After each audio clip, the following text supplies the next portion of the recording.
Hello again everybody, this is a tutorial for In the Hands of Riffle Shuffle and it is included with a bridge end. So this is how it looks like. Cut the deck in half and you riffle all the cards together. So it should look like this. Just a second, and I'm good at this.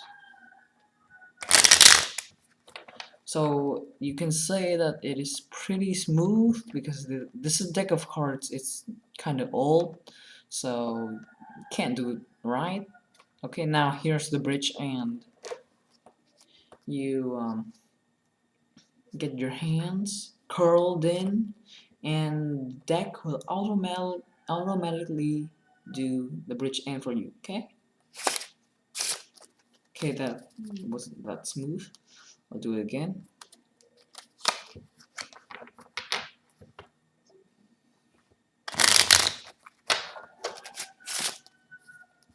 Okay, again.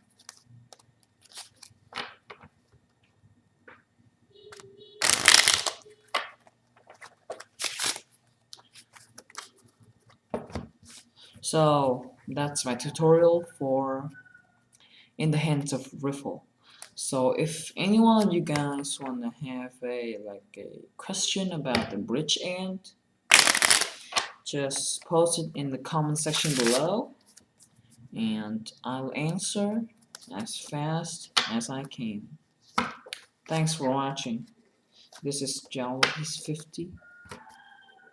God, this is how too hard.